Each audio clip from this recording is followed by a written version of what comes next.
welcome to Horns of a Dilemma, the podcast of the Texas National Security Review, TNSR. I'm Doyle Hodges, Executive Editor of TNSR. This week on Horns, we're privileged to be joined by someone who's been a long-term supporter of the journal from its earliest days. Professor Mark Lawrence, previously at the University of Texas, is a historian, a scholar, and recently became the director of the Lyndon Baines Johnson Presidential Library. We're delighted to have you with us today, Mark, and if you could tell us a little bit about yourself. Sure, Doyle. Thank you. Well, let me start out by saying a big word of thank you to you for having me on the program. Delighted to be here. I, for the last 19 years or so, have had a fairly conventional, I think I could say, academic career. I've been teaching, I've been writing in the field of American history and especially U.S. foreign relations. But over the years, I became quite active in various ways at the LBJ Presidential Library, which, of course, is right here on the UT Austin campus where I've been teaching for all this time. And the stars aligned, about a year or so ago when the previous director left, and I started to get kind of interested in this position, the directorship, that is, of the LBJ Presidential Library.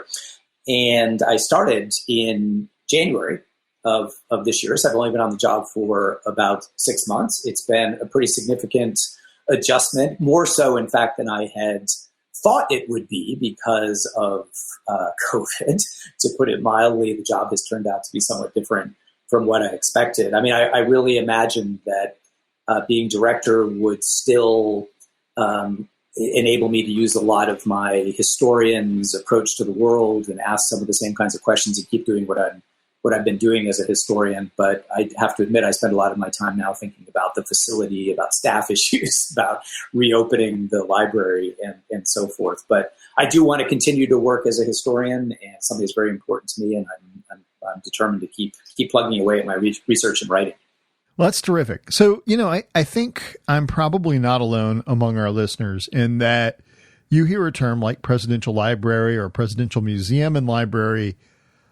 In my case, before I went back to grad school, I had visited one, the JFK Library in Boston, but it doesn't really convey what it is that they are or what it is that they do, even just to walk through the public exhibits. So can you talk to us a little bit about what is a presidential library? Why do we have them? Who runs them? Who funds them? What mission do they serve? And does every president get one? Or are there presidents without them? Sure. No, absolutely. And I have to say that my first presidential library that I visited was also the Kennedy Library, my home state of Massachusetts. So we share that in common. But so here's the basic story about presidential libraries.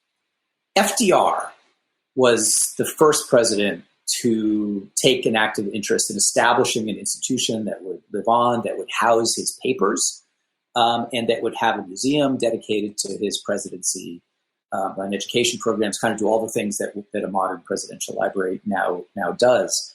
It's an idea that really took root toward the tail end of his administration. And every president since then has also established a presidential library. So essentially, this goes back to FDR. And there's one exception. Herbert Hoover liked the idea. And so he sort of retroactively established a presidential library out in Iowa. So the presidential library system begins with Hoover and runs all the way down to George W. Bush, and presumably the Trump administration will establish one eventually. Now, all of these institutions, there are 14 of them, are under the administration of the National Archives and Records Administration, a federal agency. So something I think that many visitors don't appreciate is that these are federal institutions. And that distinction can certainly be lost at the LBJ Library, which sits on a university campus. So people might think it's part of the university or at least part of the state government, but in fact is a federal institution. And this is very important because it is the federal government that manages the archives, right, that has oversight over the papers.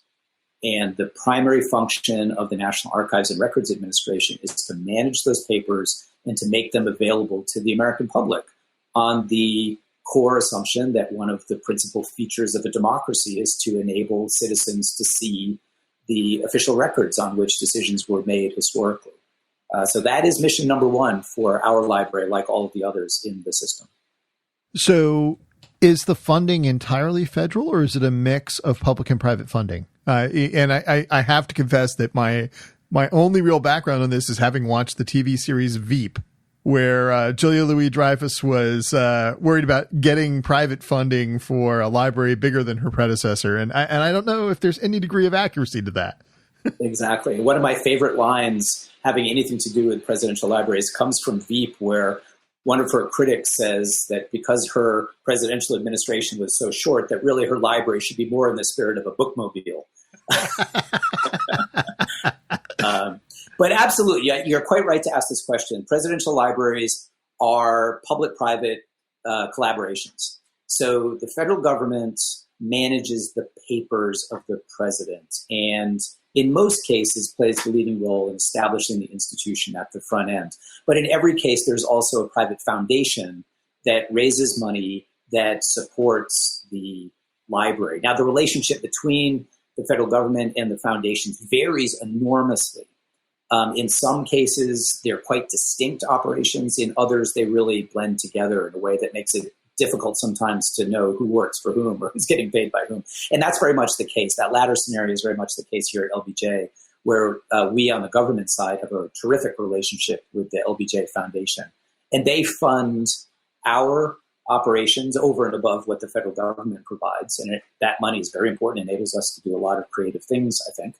And they also, by the way, here fund the LBJ School of Public Affairs, which is right next to the LBJ Library and is an integral part of the University of Texas at Austin. So my only experience with something similar there was having taught at a service academy and the relationship between the academy and the foundation that supported the academy. And I know that has to have been a remarkably challenging experience for you to navigate the difference between what can be done with foundation funding, what can be done with federal funding, and how you maintain the appropriate lines between those. It is a constant battle. And I will say, as I mentioned before, I've only been on the job 6 months, and I still have a lot to learn about this relationship and how to make it function most effectively. And I will say as well, to avoid the conflict of interest scenarios that one can easily step into.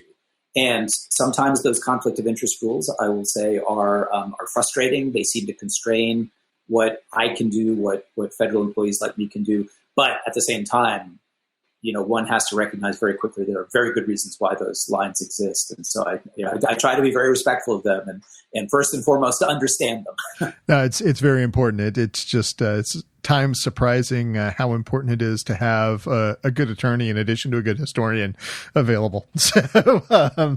So can you talk a little bit about the scope and the type of collections that you have at the LBJ Library? Sure, absolutely. So we have 45 million or so pages. The LBJ presidency obviously occurred well before the digital age. So everything's on paper. We have very little in the way of digital collections. A few things have been created later that I suppose fall into the heading of digital. But the challenge of managing digital material, of course, is a huge priority for the National Archives these days to manage. But fortunately, we don't really have that problem on our agenda. So the core of our collection is about 45 million pages of paper documents. And the vast majority of those pages are materials that were in the White House when the Johnson administration came to an end in early 1969. Our collections, though, include not just material from the presidency, though that's certainly the bulk of it, but also materials connected to LBJ's early life, his congressional career, and also a little bit on his post-presidency period. And then, of course, we have collections that have been donated to us over many years by his aides, by others who were connected in one way or another to LBJ or his family.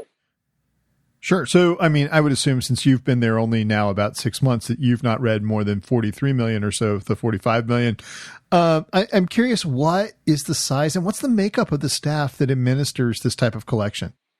The federal staff, the people who are paid by the federal government as distinct from the foundation, number 19, I think is the latest number. And about half of those people are archivists. So you can see in that figure that, the archives is the number one business of a presidential library. That's what they're there for. That's what these institutions are there for. The rest of the staff are people like me who kind of administer the operation, but we also have someone who runs our education programs, a couple of people who manage our museum, someone whose business it is to manage volunteer and visitor services to kind of make sure that people who come and visit our reading room, but especially our museum, know where they're going and are greeted properly, and our exhibits are maintained and so forth. Of course, we have a facilities manager. So about half of our staff, as I say, do those kinds of functions as distinct from manage the archive per se. But the archival world on its own terms is absolutely fascinating. We have archivists who specialize in all different types of material. One thing I didn't mention when you asked about the contents of our holdings is the presidential recordings, which have been such a valuable asset over the last 20 years or so since they started to be released. And the LBJ Library is not the only presidential library that has been in the business of processing and releasing these recordings. But I think our collection of that kind of material is really, really striking. And many people would say, I think I would probably agree, is kind of the crown jewel of everything that we have to offer. We have a couple of archivists who are really quite skilled at working with this audio material. Mm-hmm. And that's got to be an enormous challenge because, of course, that material degrades differently than the paper documents do. And even finding a mechanism to replay it is a challenge these days because I can read a paper document as long as I got a good set of eyeballs, but listening to a reel-to-reel tape recording requires some degree of specialized equipment. And some of the old-timer archivists who've been at the LBJ Library for years and years will tell stories about how challenging it was when we first got into the business of processing and releasing this material, simply, as you say, to find a dictabelt machine from 1968 vintage, that could handle these very, very badly outdated reel-to-reel recording systems that were in vogue back then, but really, I think, died of natural causes sometime in the 1970s. Yeah, it's why I'm glad, we made the sound decision when I was going to put all of our family records on Betamax, rock solid, should work well. So I'm curious, when you talk about these sorts of unusual skill sets that you require, was there anything either in the collections or in the set of skills among the people who work for you that took you by surprise when you assumed the position?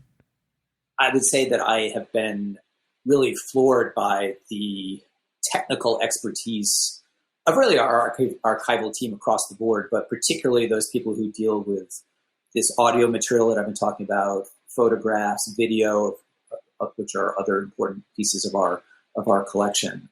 The technical challenges that they have to deal with are really extraordinary. And honestly, as a historian who's used to dealing with paper, not something I'd ever thought a great deal about before I took on this job. I mean, like a lot of historians of the Johnson period, I had used the recordings and found them enormously valuable, but never really thought too much about video, photography.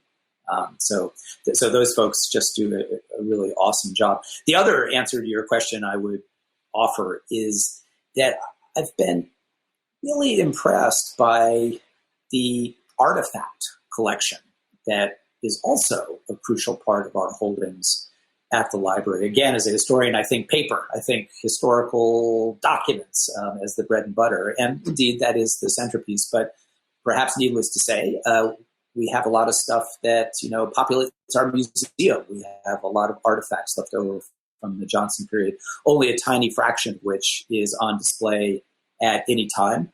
It's many thousands of pieces ranging, from campaign buttons to gifts that were given to President Johnson or Mrs. Johnson on their foreign tours, let's say, artwork that they purchased that hung in their personal quarters over the years. So it's an enormously wide-ranging collection. We have terrific people who deal with that kind of material as well.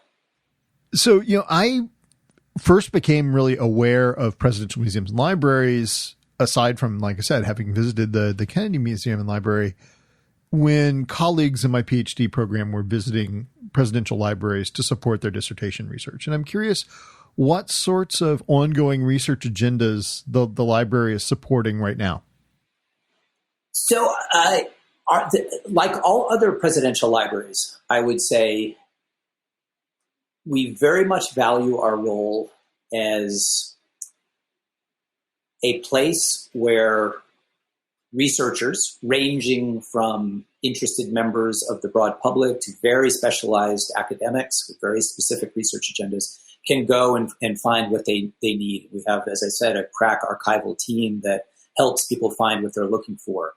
We're cautious about suggesting that we have any particular agenda that we're trying to push researchers to undertake, or we're very cautious about leading researchers toward specific topics. I remember back when I was a historian on the other side of campus, I would sometimes be a little bit frustrated by that because I knew these archivists knew a lot, about where the best material was, and especially where the new material was. Where were the documents, that had been just declassified and therefore would be most likely to have sort of surprising and new material.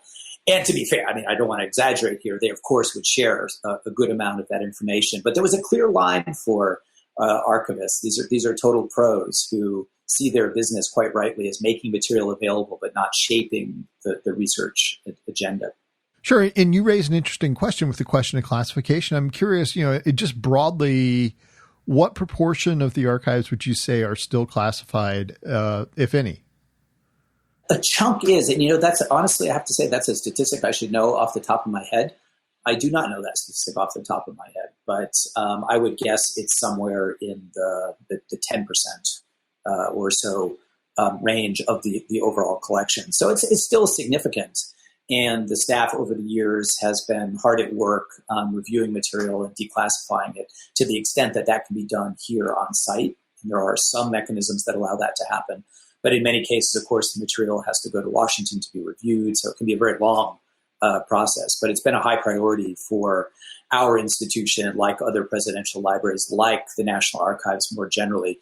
Now, it's certainly fair to say that the process moves much more slowly than it really should. I think everyone within the National Archives would acknowledge that. There are staff limitations, budgetary limitations that prevent us from doing everything that should be done in that realm. Do you do FOIA reviews on site, or is that done remotely? Do you convey those to the central NARA administration? That is conveyed to the central NARA administration. FOIA is not a process that is particularly important to us at LBJ because our library predates the legislation that really governs declassification in some of the more in the more recent presidential libraries. Didn't even occur to me. I see all the things that say Privacy Act of 1974, and yet turns out. Exactly. And again, this is something that I've learned a lot about since I came on board as director, but there are two very distinct categories of presidential libraries. There are those that are so-called deed of gift libraries, which were established on a very simple assumption. The papers that were in the president's possession when his term expired were his property. And in each case, those presidents decided to establish a presidential library and as an act of their own personal volition, deeded the materials over to the American public. After 1974, everything changes, really. And of course, the experience of the Nixon administration is crucial here. And the government from that point forward exercises a much tighter degree of control over the materials, and very much including declassification. So it occurs to me that as a historian, and especially as a historian who has worked in the period and topics on which you've worked, that becoming the director of the LBJ Library has to feel a little bit like being a kid in a candy store or suddenly learning that you own a toy store. So I'm curious, obviously there's any number of day-to-day things that grab your attention and your time. But given the access that you now have and the ability to evaluate what's in the collection, do you have things that you would like to pursue on your own historical interests from this position? Well, the simple answer to your question is absolutely. You're very correct in suggesting that there's that kid in a candy store feel to this whole experience for me. I can say that I've actually just finished a book project that is squarely about Lyndon Johnson's foreign policy. And I have a lot of questions that kind of linger from that project. But the longer answer to your question is that I am now very cognizant of the fact that my function, first and foremost, is a little bit like what I was saying earlier about the mentality of an archivist, is to create access for other people, for the American public to come to our institution and to view this material in an objective and fair-minded way without a lot of guidance from the institution. So I'm very cautious about taking strong positions about the Johnson presidency, of interpreting the presidency in a way that I might have been more comfortable doing in the past when I was kind of a Lone Ranger historian. Now, it's a delicate balance for me because I want to remain a scholar of the Johnson presidency, but I also want to take seriously that new responsibility that I have. Fortunately, all of the work for the book that I hope will appear next year was completed before I took over. So I have resisted the temptation, to delve back into those archives and seek out all the answers to the questions that still bedevil me from that project. I want to remain a presidential historian while I hold this position, but I think I'll probably focus my attention elsewhere on other periods of American history. Well, and I mean, even focusing on others, the access to these records would be enormously illuminating about the Kennedy administration and the Nixon administration in particular, which, are certainly closely related to the work that you've done. And I'm curious, when you raised this issue of being a custodian of the record rather than an advocate for a particular interpretation, there's a different responsibility that attaches as an academic historian, an archivist, and supervisor of an archive than as a museum director, which you also became. And I'm curious because I know, again, reaching back to my relatively limited experience with presidential museums and libraries, that I came away very impressed with both the Kennedy and the Roosevelt presidential museums and libraries with the balance and objectivity in their museum collections, but also with their accessibility, because you don't begin by assuming that a visitor comes in steeped in all of the things that were there. And you've got to bring people up to speed in a way where the context that you provide is appropriate, but doesn't frame their view to be more or less sympathetic to any historical interpretation. And I'm curious how you balance, because this is an incredibly challenging public trust that you've been given. Thank you for this question. It's such an interesting thing to think about, and a huge challenge in my role as director. And you're very kind to say what you say about the effectiveness of our exhibits in the Kennedy administration, in the Kennedy Library as well. I mean, I think that we do a good job here and take very seriously the obligation to create and administer a museum that gives voice to a number of different perspectives and experiences, that is accessible, that is fair-minded, that is objective to the extent that that can really be achieved.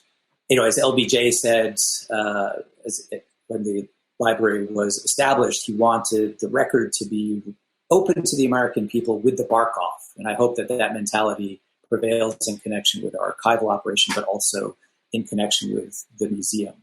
At the same time, I don't think there's any question that the library leans, the museum component in particular, leans towards calling attention to the Johnson administration's successes and triumphs.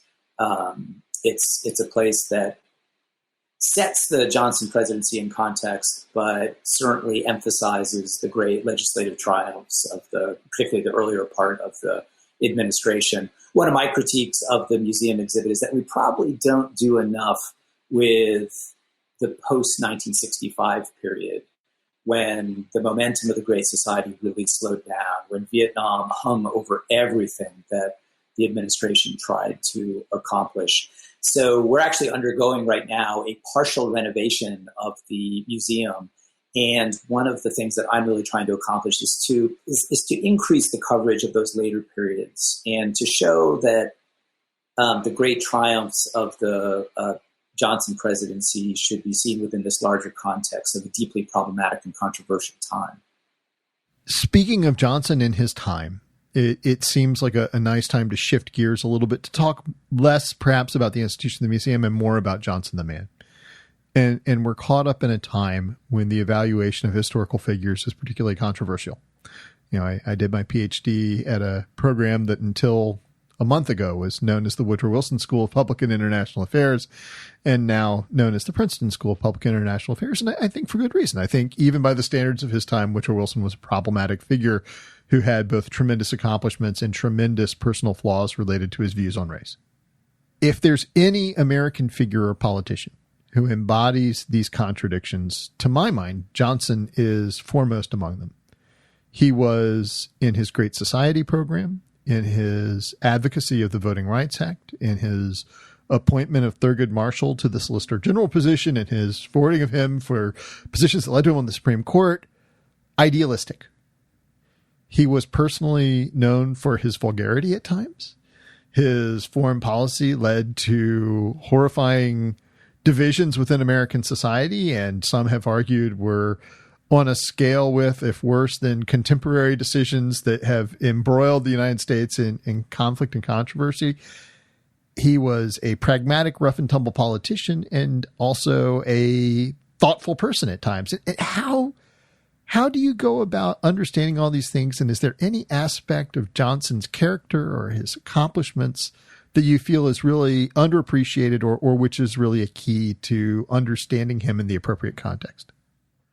I think it was LBJ's friend and collaborator, John Connolly, who said that every adjective in the dictionary applies to Lyndon Johnson. Idealistic and vulgar, supportive and compassionate and abusive. And one could go on and on. And I think there's a point here. He was a giant figure who encompassed so many different characteristics. And of course, you can write and think and talk in very different ways about LBJ, depending on which pieces you cherry pick. But a holistic view of LBJ, I think, is the one that Connolly was urging us to think about. It's all of these things wrapped into a single package. But I will say, in answer to your question, that I think that I have, over the years, come to see more of the compassionate, thoughtful LBJ than I initially expected to find, because I think it's those vulgarities, right? It's those dimensions of LBJ's character that kind of make you laugh and cringe at the same time that get the most attention. But I think that the recordings, in this sense, have been hugely important in enabling us to see the compassion, the care, the concern with which LBJ interacted with his aides, with his family, with his colleagues. And yes, he could be that SOB who knew how to twist people's arms and make them dance to his political tune. But one can also see, I think, that more compassionate side of LBJ. And part of this, too, has been one of the nice things about my new position is that I have some access to people who were around LBJ during his career. And, of course, unfortunately, many of these people are departing the scene simply because it's just 50 years now since these events took place. But I've learned from them as well that most of them were actually saw LBJ as a compassionate and kind individual and don't really recognize that vulgar, abusive caricature as much as one might think if one only read the standard biographies. Speaking of the standard biographies, I'm curious, obviously the sort of gold standard of almost any presidential biography deals with Johnson and, Caro's as yet unfinished works. I'm curious whether the museum has been and library has been interacting with him or whether he's been working principally from other sources. He has made many a lengthy research trip to the LBJ library. He's been at times a fixture in our reading room, and some of our archivists have gotten to know him fairly well over the years. when his new volume comes out, I'm sure we'll, assuming we're open again and able to do in-person events, we'll definitely have him back and hope that he can do his usual spellbinding thing. I mean, I'm amazed by his following and how people turn out when Robert Caro is coming to town. Yeah, it's funny because I have sometimes received an article or read something and referred to it as a 1-to-1 scale map of the topic that was being discussed. And in fact, if you take a look at the scope and the duration of Caro's biography, it is a greater than 1-to-1 scale map of the Johnson presidency. It is now extended to far beyond the time that it covers. But I think in doing so, it explores so many aspects of just a really fascinating figure. That, yeah, as you said, I love that statement that every adjective applies, because I think most of us can find anything that we want to find in Johnson's presidency. And the question is what the appropriate balance is between them. No, absolutely. And what a challenging subject for a biography, because the duty of a biographer is no doubt at some level to find that thread, right, that runs through the individual that they're writing about, so that some generalization can be offered. But it's very difficult in the case of LBJ because he was operating in such contradictory ways, even on the same moment, in the same day, in the same hour, in the same minute. And I think it's one reason why Caro's interpretation of LBJ has tended to vary somewhat from volume to volume. And I don't for a second mean that as criticism of Caro. I mean that more as an acknowledgement of what a challenging figure this is. Yeah. And, it also has to do with, how much of it is because of the depth in the Caro, the biographer, and how much of it is because of the figure. I mean, I have to think that if Caro had chosen to focus on Millard Fillmore, that it just wouldn't be the same. But that's right. Although he did bring Robert Moses to life. Well, there you go. Okay. And actually, the Moses book is fascinating as well. Although, I mean, again, Moses is no Millard Fillmore. This is a figure who was really, I think, a lot of actual similarities to Johnson in terms of his ability to move levers behind the scenes and the impact that he had long term. The last year of Johnson's presidency, 1968, is a year that a lot of people have invoked over the past 6 or 7 months. I've heard the statement that it's 1918 coupled with 1968 to add the pandemic aspect. Right, with 1929 thrown in as well. Sure. But I do think that was the last time that we saw American society convulsed in the same way that it is today, by issues of racial justice, by questions of how it is that we envision our ideals in our society and the distance between them. And I'm curious how your perch, both as a historian and now as director of the library, how you view the parallels between 1968 and today, and if there are lessons that we can be taking from this period in Johnson's presidency and considering them in light of where we are now. Absolutely. It's something I've been thinking a lot about in recent weeks, as the whole team has here at the LBJ Library. I think that one of the lessons that emerges pretty clearly from LBJ's leadership during 1968 is that moments like this, distressing though they are, create opportunities.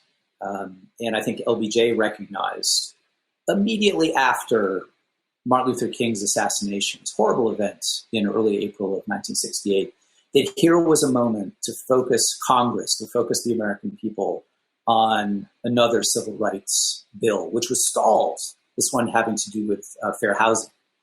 And LBJ, with all of the political skill for which he is deservedly renowned, used that moment. And of course, by this point, LBJ was becoming more and more unpopular. Vietnam was increasingly weighing him down. The Great Society had lost a lot of its momentum. But he was able to use that moment as an opportunity to win passage of what some people call the third civil rights bill of his presidency, the third major civil rights bill, the 64 Civil Rights Act, the Voting Rights Act of 1965, and then the 68 bill. So I think this story, gives us some reason to think that there is a real opportunity here if it is used effectively, and if the political leadership is up to the challenge of channeling our best instincts in the right direction. I think also, though, the reverse in some ways is kind of true. And maybe that goes with the LBJ territory. I think that the experience of 1968 shows that legislative accomplishments, the kind of fulfillment of the liberal agenda for reform, was not adequate by itself to the challenges that confronted American society. I mean, I think across the board, one of the things you see so powerfully in 1968, as you see it now, is that people are clamoring for reform on a deeper, more personal level. It's not only about what the government can bring us, what legislation needs to be passed, how we need to reconfigure the rules and regulations even in our workspaces. It's also about something that needs to happen on a deeper, more personal level that's not ultimately about legislation and about public policy. And I think, LBJ was one of his blind spots was, I think, that he believed that every problem was solvable through public policy and legislation. And he was not always as attentive as he might have been to understanding the frustrations that lingered even after the legislative triumphs that he deserves credit for. That raises a really interesting question about presidential leadership because, sort of the space that you described, it's fascinating. You have sort of the legislative, if you think of it as the middle, right? This is the sort of middle leadership, the president at the top, and then sort of the lived experience of how that combination of presidential leadership and legislative policy effects comes down at the bottom. I'm curious how self-consciously LBJ used his position as a presidential leader. I mean, when we think of the bully pulpit, when we think of the role of the presidency, LBJ isn't one of the leaders who comes to mind, at least to me. And that may just reflect the shallowness of my knowledge of his presidency, but I normally think of other presidents who put themselves more front and center. And I'm curious how he thought of that and how he used that position to achieve his goals, or whether, I think of him as the master of the legislative process, as the person who could work Congress to achieve it. But did he make a conscious effort to make that connection from the top to the lived experience? Really, really interesting question. I think he wanted to. I think, there's one famous moment in connection with the civil rights, then unrealized agenda from early in his presidency, when he's questioned about the political cost of pursuing civil rights. And he says, what the hell was the presidency for, right? If not doing something like that, if not getting out there in front and seizing the moment, using the honeymoon period that I think he was very aware of. He knew that he would lose a lot of his political effectiveness as time passed, just because that's the way American politics seems to go. But I agree with what I think you're getting at. LBJ was indisputably a master of the political process, the legislative process. I think he deserves a lot of the accolades that have come his way over the years. He was the master of the Senate. The Johnson treatment is deservedly a key part of how we think about LBJ. But a very different question is how well LBJ understood the broader public mood, the zeitgeist. And on this, I would say LBJ was so-so. I think early on in his presidency, he understood that he had an opportunity to kind of realize this liberal agenda that was very popular at that moment. Look at the landslide election of 1964. He understood that liberal moment was there for him. Congress was particularly well disposed toward his agenda, but more broadly, the American public were on that program. But one of the things that's so striking about the 1960s, I think, is that public enthusiasm for what I'll broadly call the liberal agenda really dwindles. And Vietnam is part of that, but that's not the only reason. There's also, of course, the backlash in the racial arena and other arenas as well. The critique of big government, right, starts to really get traction as the 1960s advances. And I think what you see from LBJ is a lot of frustration. He doesn't quite get what's happening at a very basic level in American society. He's increasingly frustrated. He lashes out at his critics. He's apt to dismiss his critics on the left as dupes of the communists, let's say, as people who just didn't really get it, who are under some sort of nefarious influences. I don't want to overstate it. I think to some extent, he didn't do that in every case, and there was some recognition here and there. But I think on the whole, he wasn't very good at that. He was, and one way to explain why he wasn't very good at that might be to say that he was really, at his core, a man of the New Deal. That was the world within which he came to power. That was the vision of the appropriate role of government in American society that he embraced. And as American society changes across the 1960s, the soil is no longer as fertile, if I can put it that way, for that liberal vision to be front and center in American life anymore. He has a lot of trouble adapting to that. You spoke of his landslide victory in 64, and that raises the question then of his choice not to run in 68. And if you take a look at presidents who have elected not to run, you have, I think, Polk, who, if I recall, promised to run as a one-termer. You have Buchanan, whose decisions, arguably, if they didn't cause the Civil War, certainly did very little to avoid it. You have Hayes, who was mired in scandal from the moment he ran. And the Hayes-Tilden election kind of stands as a landmark that we haven't yet surpassed. And then you have Coolidge, who had personal reasons not to seek election. Truman, I guess, arguably could have sought another term under the grandfather clause of the 22nd Amendment, but, by that point, I think had pulled off his sole electoral miracle. But, Johnson, I think uniquely among those, had a record of accomplishment to point to. He had a full term left under the terms of the 22nd Amendment, and he chose to walk away. And I'm curious about that, because that's just such an unusual concept in today's landscape of power that I'm just fascinated by what it says. I mean, it's possible, as with everything with him, to see it as a cynical electoral calculation or to see it as an idealistic decision to stop the nation being pulled apart. It's possible to find positions in between. I'm curious your take on it and what lessons you think we might take from that. Yeah, thanks. By the way, I'm totally impressed with your knowledge of these other presidencies. I should have been taking notes. The Google machine is magnificent. It's wonderful. Yeah. Absolutely. One of the mysteries around LBJ that I think has befuddled historians for a long time is how do you explain March 31st, 1968, when he, in a huge surprise to virtually everyone, only a few people knew about this, announces that he's not going to seek re-election. Why? The standard explanation, I think, for a long time was that Vietnam, and especially the immediate aftermath of the Tet Offensive, had so consumed his attention that he believed he couldn't get reelected and that he couldn't possibly think about really much beyond Vietnam because this was such a massive crisis in his world. In more recent times, I think historians have looked for some other explanations. Probably the most important of which has to do with LBJ's acute awareness of his health. He had suffered a heart attack. He was well aware that the male members of his family, including his father, had died at young ages. He could literally tell you exactly how many years and days his father had lived, and I believe he could do that for other male members of his family. So he was honestly worried, say many historians, about his ability to make it through another term. He wasn't that old at this point. Really, he's an interesting character. I think it's fair to say he looked older than he actually was. He was only 60 in 1968. Yeah, exactly. So where do we come out in the end?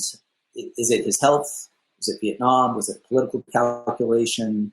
Was it all of these things? Maybe it's because my own background is in writing about the Johnson period is mostly on the foreign policy side, mostly in connection with Vietnam. I still think that stands out as inevitably a giant consideration in LBJ's mind in March of 1968. How could it not have? He was also getting bad political news with the challenge from Eugene McCarthy in March 1968, so he had reason to question his re-election chances. I would not, though, dismiss the health consideration. I think there's a lot of evidence, as I mentioned before, that he was acutely aware of his own ill health and the longevity or lack thereof of other members of his family. So I think at the end of the day, you probably need to package all of these considerations together and say, it was kind of overdetermined, as a political scientist might say, that he would pull out. One of the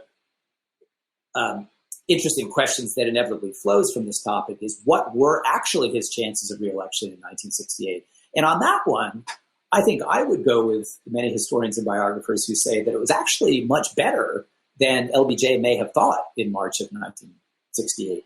He had this impressive record, as you say, to run on. The other candidates, Nixon and Humphrey, weren't sort of setting the world on fire in 1968. He still had a lot of control and popularity within the Democratic Party, or at least parts of the Democratic Party, that might well, if you could kind of go back and rerun history, have led to a Johnson victory in 1968.